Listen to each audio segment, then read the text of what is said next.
Wananchi Yanga wageni katika mchezo wa NBC Premier League dhidi ya Pamba Jiji pale CCM Kirumba Mwanza. Nini kitatokea na nini kitaenda kujiri? Hayo ni Anuari TV tunaenda kukuchakatalia na kwenda kukupa takwimu zilizo bora kuhusiana na hayo. Jina langu ni Paul Tembo, lakini atakayekupa takwimu na atakupitisha katika yale yaliyo bora ni Shobel Daniel, ambaye yeye ataenda kukupa takwimu kuhusiana na huo mchezo, nini kitajiri na kipi kitatokea. Shobel Daniel, tumeona Yanga ambao wamekuwa wakistruggle sana katika kupata matokeo, lakini pia tumeona Yanga ambao kuna muda wanajaribu kubadilika kwa kiasi fulani. Kwenye mchezo dhidi ya Pamba Jiji, tutegemee kuona nini na utakuwa ni mchezo wa aina gani? Ilikuwa ni mechi ngumu kwa sababu Young Africans wanakutana Pamba ambao wamekuwa na records bora sana katika uwanja wao nyumbani wa CCM Kirumba Mwanza. Yaani katika ligi msimu huu ni Yanga ndio wamekusanya alama nyingi, wamekusanya alama nyingi kwenye timu ambazo zinacheza nyumbani, alama zaidi ya 22. Wamekusanya zaidi ya alama 22 kuliko timu yoyote katika ligi kuu ya soka Tanzania bara wakicheza katika viwanja vya wamekusanya alama 25 baada ya kushinda mchezo wa juzi dhidi ya Tanzania Prisons. Na wanafuatiwa na Pamba ambao katika michezo ya nyumbani mechi 9 wamekusanya alama 19. Kwa hiyo ni miongoni mwa mechi ngumu kwa Young Africans based na records za Pamba msimu huu katika uwanja huu wa CCM Kirumba, kwa sababu wamekwenda Azam pale ameacha alama moja, amekwenda Simba na pia ameacha alama moja. Kwa hiyo kuna ugumu ambao Yanga watakutana nao katika mchezo huu kulingana na records za Pamba na namna ambavyo wamekuwa wakikusanya alama nyingi katika uwanja wa nyumbani tofauti na viwanja vingine. Kingine kwenye mechi hii tunaenda kuangazia sasa mechi 5 kwa kila timu. Mechi 5 kwa Pamba Jiji, Shabeli zinaonekana wanafanana. Yaani kwa upande wa Yanga lakini pia kwa upande wa Pamba Jiji. Yanga kaenda sare mara 3 kwenye mechi 5 zilizopita na ushindi wa mechi 2. Lakini kwa Pamba Jiji ni hivyo hivyo. Kwako wewe Pamba Jiji unawaona wapi kwenye huu mchezo, au kuna kipi kitaenda kubadilika kwa timu hizi mbili? Kiangalia matokeo ya mechi 5 zote zilizopita, nafikiri Pamba wamekutana na mechi ngumu kuliko Yanga.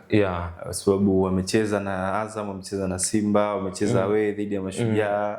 Unaona? Kwa hiyo wamekutana na mechi ngumu kidogo tough kuliko ambazo Yanga wamekutana nazo katika hizo mechi 5 za mwisho. Lakini nafikiri tukijaribu kuzungumzia zaidi ubora wa Pamba na namna ambavyo wamekuwa wakipata matokeo yao, huwezi kuacha kumtaja mwalimu wao Francis Baraza. Ni mmoja kati ya walimu ambao wako very tactical katika namna ambavyo wanaziendea mechi zao, hasa hizi mechi kubwa, na ni kocha ambaye yupo clear tactical. Yani wala huhitaji mambo mengi kufahamu kipi ambacho anakihitaji kwa timu yake, kwa sababu kwenye mechi kubwa mara nyingi huwa anazuia na wachezaji wengi nyuma, anazuia na wachezaji 5, anashambulia na wachezaji 4 mbele, wawili wakiwemo viungo wa kabaji. Na ukitazama Young Africans chini ya mwalimu Pedro Gonçalves ni timu ambayo pia nao inacheza mpira fulani hivyo kujihami, lakini dhidi ya timu hizi ambazo zinakaa sana nyuma ya mpira, utaona Young Africans wakijaribu kuwa timu ya kwanza mchezoni, wanakuwa proactive tofauti na hawa timu nyingine ambao wanajaribu kukaa nyuma. Sasa against Pamba nafikiri ni mechi ambayo kwa namna ambavyo nimeitazama Yanga katika mchezo wa juzi dhidi ya Tanzania Prison, nategemea hawatakuja na mabadiliko makubwa sana kwenye structure ile ya kiuchezaji. Atajaza viungo, mwalimu atajaza viungo wengi tena wa kushambulia, wenye uwezo kukimbia sana kwa ajili ya kutengeneza combination play na kuwafungua Pamba ambao wako very solid katika eneo lao la ulinzi. Na kwa Pamba itakuwa vile vile, haitobadilika sana kwa sababu wao you expect kwamba watacheza na backline ya watu 3 nyuma. Mwashinga kama yuko fit atacheza pamoja na huyu kina Mangalo, kina Kevin Mangalo, Mangalo, Mwashinga pamoja na kuna Mkenya, nafikiri beki fulani Mkenya anacheza nyuma. Na mbele yao anacheza na viungo wawili wa kabaji. Mara nyingi anakuwepo Kevin Nasho pamoja na kuna kiungo wakati kutoka Burundi Nashir na Himana na jezi nambari 10 kwenye double pivot pale atakuwepo. Lakini mawing back tunafahamu kushoto huku mara nyingi. Upande wenye nguvu sana wa Pamba ni upande wa kushoto ambapo yupo Ibrahim Abraham kama wingback, lakini kulia huku yupo bwana mdogo alikuwa Geita anaitwa somebody jina lake limenitoka, lakini ni wingback hatari sana ambaye anakimbia sana kutokea kulia, lakini juu yao mara nyingi anakuepo Zabona Mwayomba ambaye ni kiungo. Sasa ndo kwenye creativity yeye anategemewa sana. Lakini pia yupo juu wanasema washambuliaji wawili ambao utamkuta Matthew Tegisi ambaye huyu ndio top scorer wa team pamoja na Peter Lwasa. Mara nyingi ndio wanacheza kama viungo washambuliaji wawili wajua. Asipoanza Peter Lwasa basi utamuona Yonta Kamara akicheza pamoja na Matthew Tegisi. Hiyo ndo Pamba Jiji, na msingi wao mkubwa sana wa mashambulizi. Pamba hawana mambo mengi, yani wanatengeneza sana nafasi zao kutokea pembeni, ambapo nimekutajia hapo kushoto anakuepo Ibrahim Abraham ambaye anapiga sana mipira, anapiga sana diagonal balls kutokea nyuma au katikati, anapiga sana cross, na kulia huku unamkuta ule fullback wingback wa kulia anaingia kwenye nafasi, anakimbia pembeni, anatengeneza width, anapiga sana cross kwa huyu Matthew Tegisi, ana hold au ana lay up mipira kwa mshambuliaji kipacha Peter Lwasa. Lakini kama Pamba wanashambulia kutokea katikati, mara nyingi outlet ya mashambulizi yao ni kupitia kwa Tegisi. Ana hold ile mipira, anaweza kumhold defender aka lay out mipira kwa watu wa pembeni wanaokimbia kwenye half space, ambao sasa unamkuta hapa Zabona ama wakina Kevin Nash. Umezungumzia ubora wa wachezaji mmoja mmoja, lakini sijalisikia jina la goalkeeper Yona Amos, miongoni mwa magolikipa bora na amekuwa akifanya kazi nzuri sana. Tuanzie hapo kwa Yona Amos. Kwenye mchezo uliopita dhidi ya Mashujaa aliondoka kama man of the match, yani kutoka mechi fulani kwenda mechi nyingine. Kwa hiyo kwenye mchezo dhidi ya Yanga inatosha kusema kwamba Yona Amos anaweza kuwa ni miongoni mwa walinda milango ambao kuna kitu ambacho pia anaenda kwenda kutuonyesha kwenye mchezo dhidi ya Yanga. Yona ni miongoni mwa magolikipa bora tulionao kwenye ligi ya Tanzania bara, na ameonyesha ubora wake sio tu katika mchezo wa juzi dhidi ya Mashujaa. Alikuwa na performance nzuri pia katika mchezo ambao Pamba walicheza dhidi ya Simba jijini Mwanza. Na ni golikipa ambaye anaweza kwa level ya ubora ambao ameonyesha msimu huu, golikipa ambaye ameisaidia Pamba kuipa alama katika michezo ambayo pengine walikuwa wanapoteza. Mfano mzuri ni save ambazo walizifanya juzi kwenye mchezo dhidi ya Mashujaa. Save ambazo walizifanya katika mchezo dhidi ya Simba.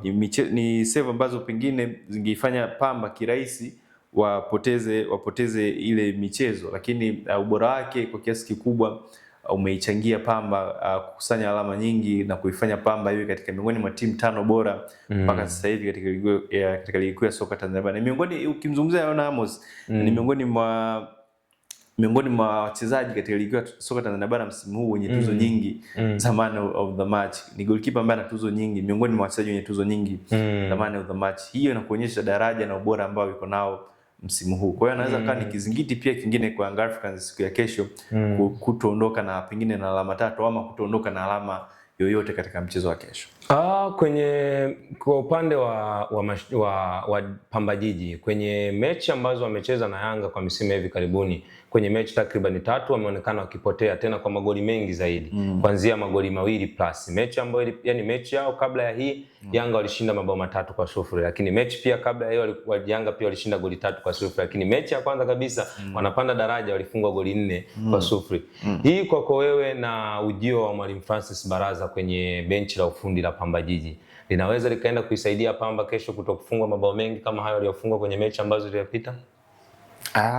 Inawezekana kwa sababu umezungumza misimu kama 3 iliyopita tangu Pamba amepanda ligi kuu. Timu ambayo imekuwa ina evolve kuanzia nafasi ambazo zilikuwa inamaliza msimu uliopita, nafasi iliyomaliza, lakini msimu huu pia nafasi iliyopo inakuonyesha kwamba ni timu ambayo kuna utofauti na inapiga hatua zaidi.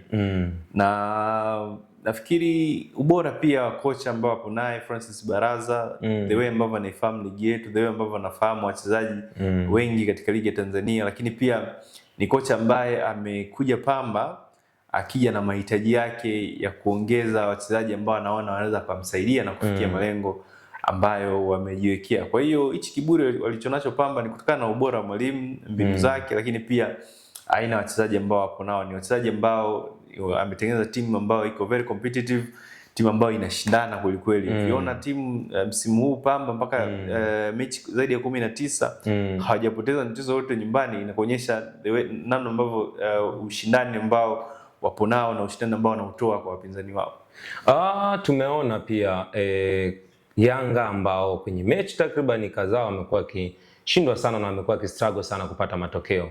Lakini tukienda sasa kwenye kauli pia ya msemaji wa Pamba Jiji ambaye yeye amesema kwamba kwenye ligi ya NBC Premier League huwezi ukawa umecheza mechi ngumu bila kukutana na Pamba Jiji. The way Yanga wanavyocheza na mchezo dhidi ya Pamba Jiji, Yanga wanatakiwa wabadilike maeneo yapi hasa ya uwanja?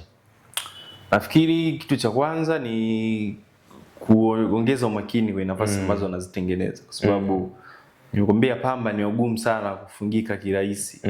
Yani ukiondoa makosa yao binafsi, ila ni timu ambayo they have a solid defense, yani defense yao ya Mwashinga huko nyuma ya kina Mangalo defense ngumu sana kuipenya, kulingana na namna ambavyo mwalimu Francis Baraza anaiset up timu yake, pamoja na ubora pia goalkeeper Yona Amos langoni. Kwa hiyo Yanga wanapaswa kuongeza umakini, lakini pia nafikiri mechi za away, ukitazama mechi za away kama 3 zilizopita zimekuwa ngumu kwa Yanga kulingana na mazingira ya viwanja vyenyewe, lakini uwanja wa CCM Kirumba uwanja ambao uko katika hali nzuri, japokuwa nimepewa taarifa kwamba leo Pamba Jiji wameshindwa kufanya mazoezi kwenye uwanja. Sijui uwanja kesho utakuwa katika hali gani, lakini kama utakuwa katika hali kama tuliona dhidi ya Simba, basi naamini itakuwa ni mechi ngumu. Lakini kwa Young Africans wanapaswa kwanza kuwa strong mentally, kwa sababu kwa bahati mbaya sana hizi mechi za away Young Africans msimu huu wanaona kama vile wanaonewa sana, yani wanaona kama wanakamiwa sana ama wanaonewa sana na waamuzi.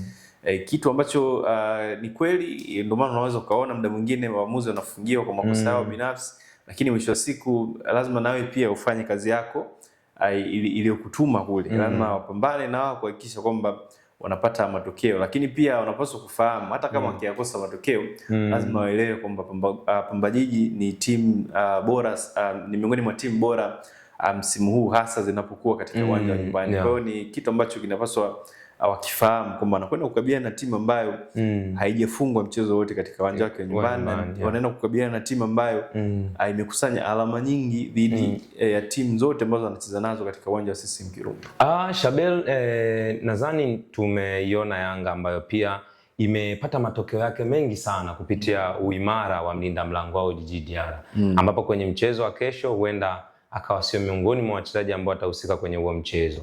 Swali ni kwamba Yanga sasa kwenye mchezo dhidi ya Pamba Jiji, mchezo mgumu, kukosekana kwa Djigui Diarra kunaweza kukaiathiri Yanga? Sidhani kama kuna athari yoyote. Athari yoyote ambayo inatokea kumkosa Djigui Diarra ni ule tu ile karama yake ya uongozi.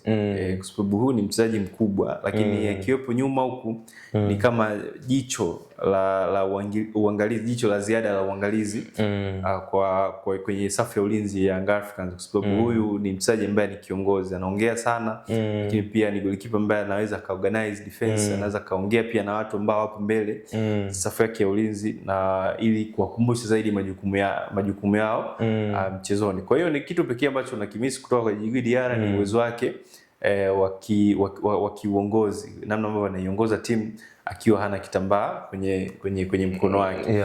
Lakini kingine ambacho unaweza kukimisi kutoka kwa Diarra, kuna nyakati anaamua mechi kwa save zake. Yani kuna mechi nyingi ambazo Young Africans walikuwa wapoteze, lakini save zake zikawa valuable kuifanya Yanga angalau iondoke na point. Mfano mechi dhidi ya Mbeya City ugenini ile, alifanya save dakika ya mwisho kwa Vitalis yule Manga. Vitalis Manga kwenye maeneo ambayo alikuwa peke yake kabisa kwenda kuiamua mechi. Alifanya save mechi ya Simba, save ya Ino Luemba. Lakini angalia mechi ya Azam, alifanya pia moja kati ya save nzuri. Kwa hiyo kuna mechi nyingi ambazo Young Africans walikuwa haondoke bila alama, lakini kwa uwezo wake kama kipa akaifanya Young Africans itoke angalau na alama moja. Lakini katika hayo tukizungumza, siwezi kuacha kuzungumza pia ubora wa mtu ambaye anachukua nafasi yake Abdultalib Msheri.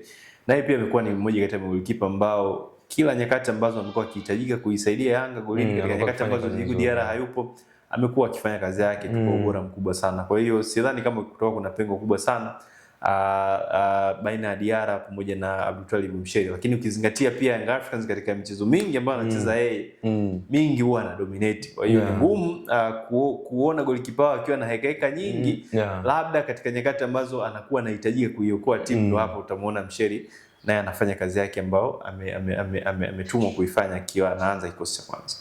Hayo yalikuwa ya Shubert Daniel, lakini kikubwa mbivu na mbichi kujulikana hapo kesho. Nani ambaye ataondoka na alama au kutokuwepo kwa Djigui Diarra golini kunaweza kukaiofa vipi Yanga? Hayo yote yataenda kujulikana kwenye uwanja wa CCM Kirumba. Jina langu ni Potembo na hii ilikuwa ni Anuari TV. Nyuma ya kamera ni Yusuf Ramazani Mpuma. Tuseme chao, hatuna la ziada.